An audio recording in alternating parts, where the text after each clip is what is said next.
Well, My Chemical Romance is coming to the Philippines. I know we're fucking. I'm going. Same here. Fine. Are you, Gee?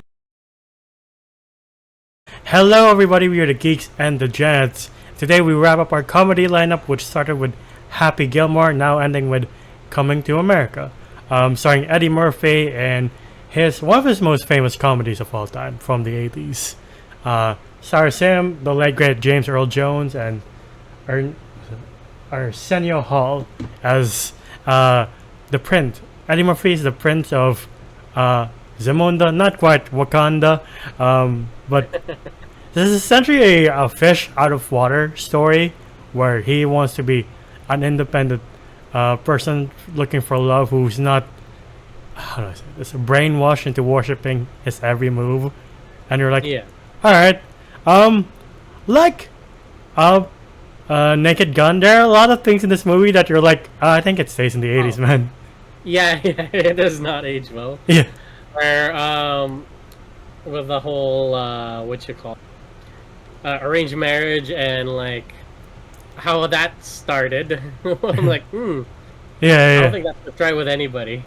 yeah, And exactly. also like the church that had like girls in bikinis. I was like, whoa. Right. Watching this movie, I was like, was that a thing in the 80s? Wasn't born in the 80s, so why would I know?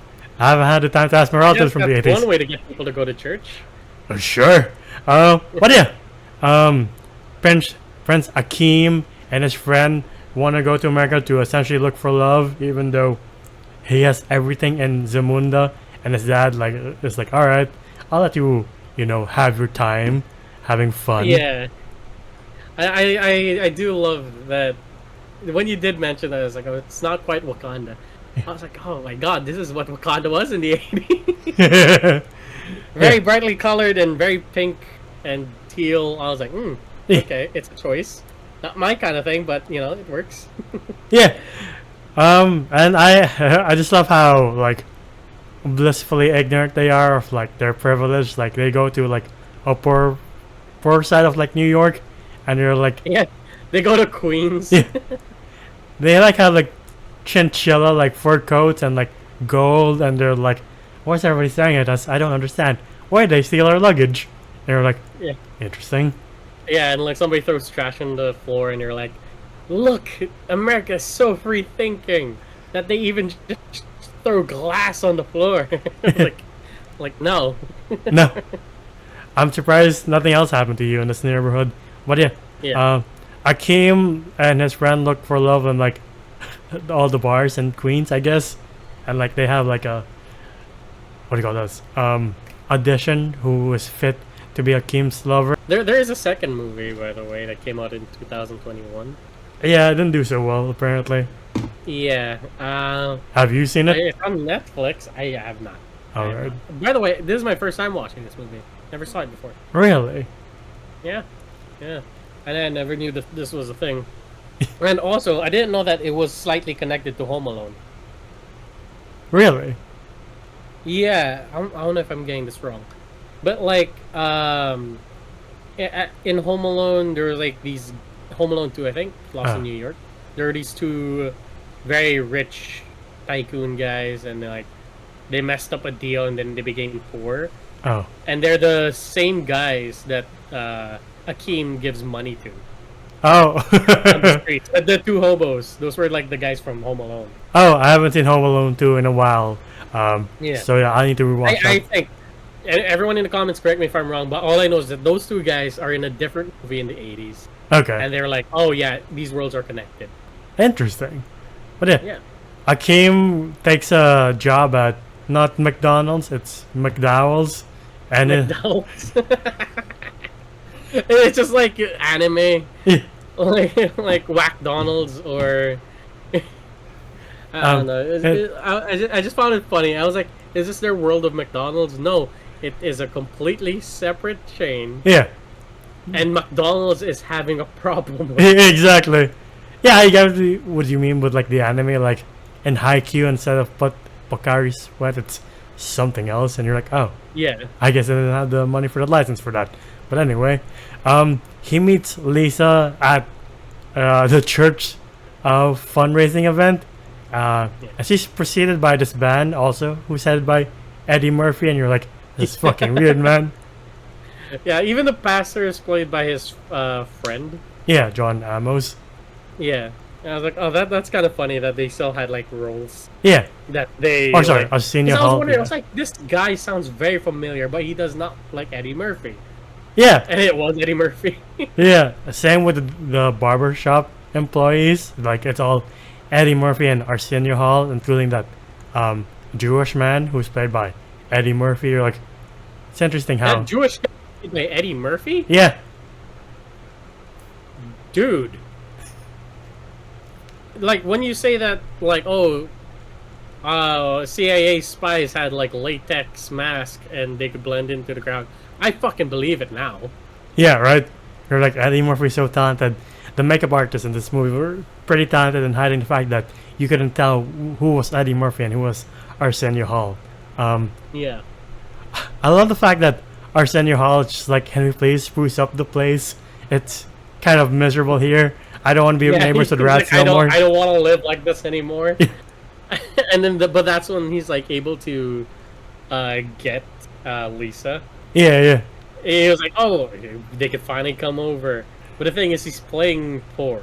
Yeah. And I think that's where TLC got that whole concept of like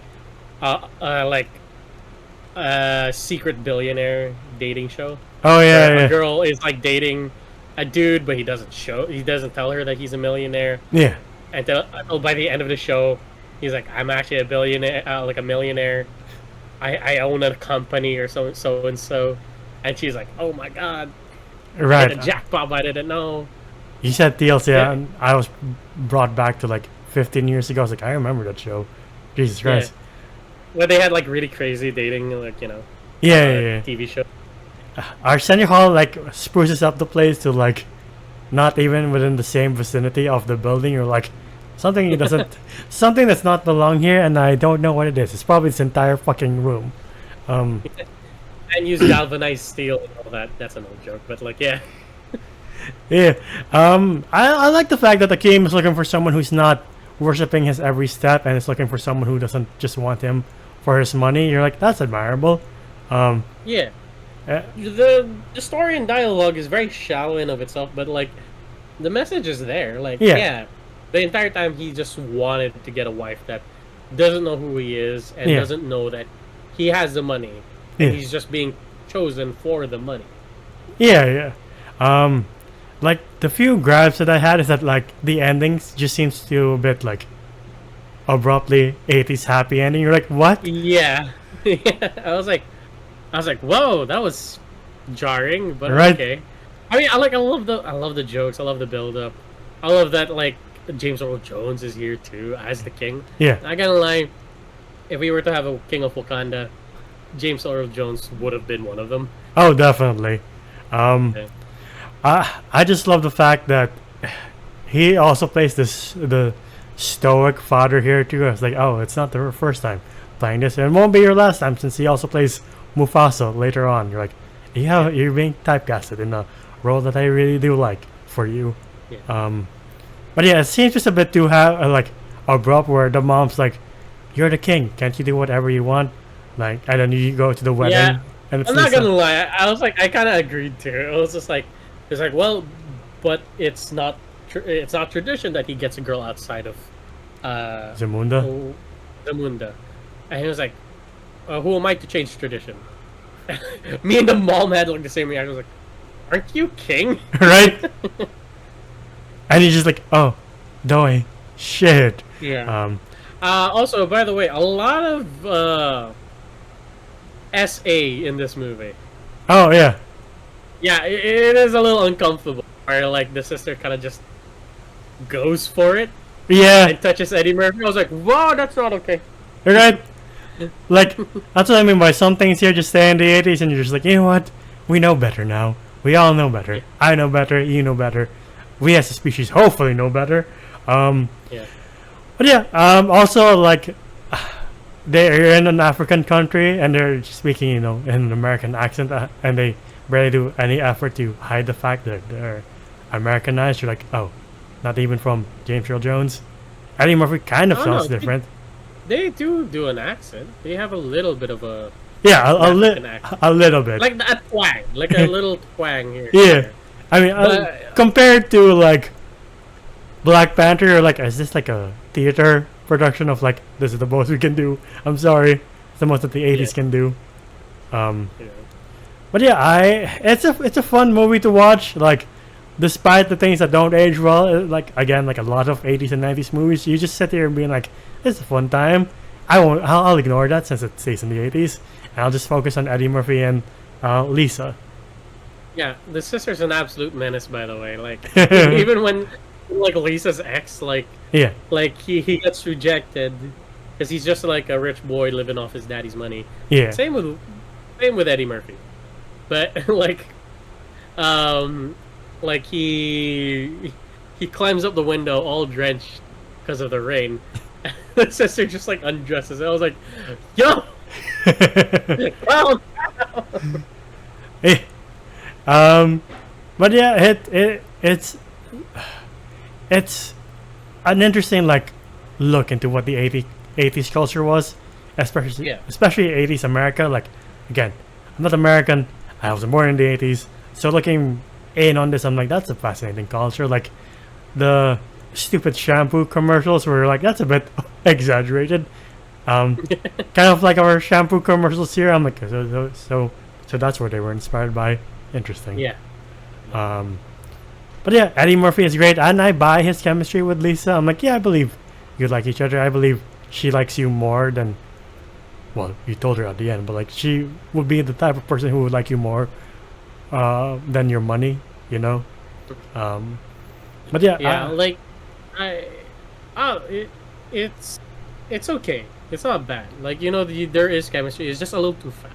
yeah, You know, like how they've just been on a couple of dates, and then like he's already asking her to marry her. I was just like, that's a little abrupt, yeah, but okay.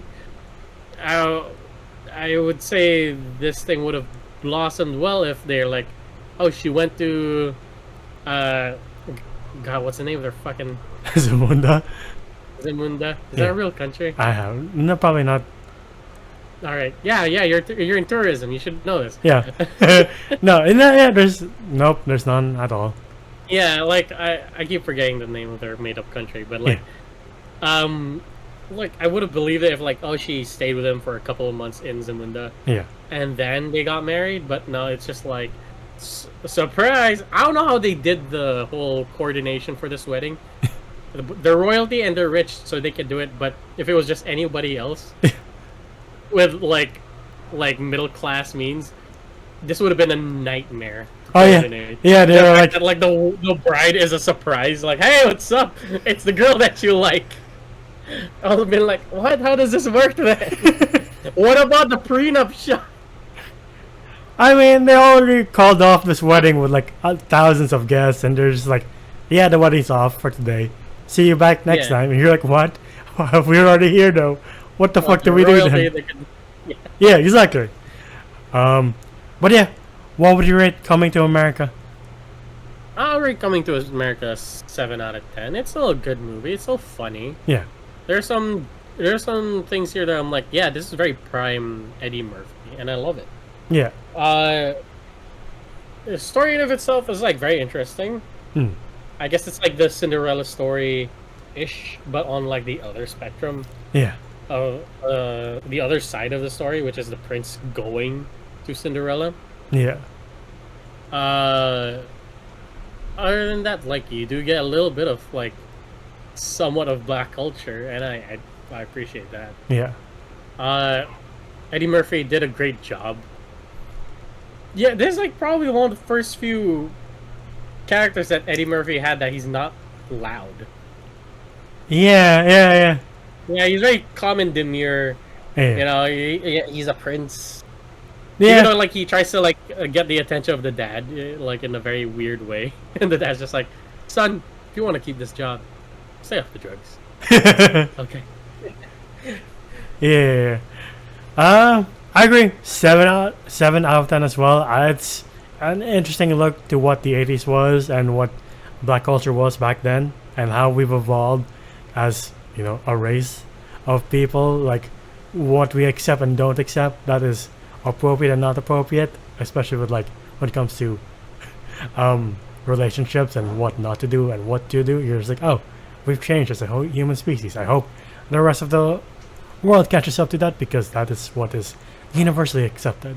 Eddie Murphy's great. Arsenio Hall is great. The actress for Lisa, I forgot her name. I apologize, but she's great too. And of course, James Earl Jones is great as the stoic, disapproving father at first, who opens up later on. But yeah, both 7 out of 10. It's a fun movie, and like it's one of those things where you're like, the things that stay in the 80s stay in the 80s, and we just move on from that. It's not like we can go back and fucking change the past. I have to admit, this is a bit of a power fantasy. You're secretly rich, but you're just like going around. You're kind of like talking to other guys, and they're like, they think they're above you, but you're very much above them. I was like, I feel that. like the dad is just like, oh, come here, son. In like 20 to 30 years time, you might get a house like this. Eddie Murphy's just like, when probably his room's about the size of 2 of those houses. Exactly. But yeah, that's been our lineup, our comedy lineup, in the anticipation for what was the one say? Sorry. In anticipation for Happy Gilmore 2 and the Naked Gun reboot. So for the audience watching, once again, what's your favorite comedy of all time? Whatever it is, comment down below. Rom-coms included, like there are a few great rom-coms as well, like 40-Year-Old Virgin, and can't think of any from the 90s for the life of me right now, but whatever it is. 40-Year-Old Virgin wasn't from the 90s though. No, I mean like 2000. Alright. No, I meant like from the 2000s all the way to like the 70s maybe. There was. I haven't seen a lot of rom-coms. Yeah. Again, can't think of any for the life of me right now. But whatever it is. Harry Met Sally, I guess? Yeah. Right? What was that one with that guy, the one that voices Master Shifu?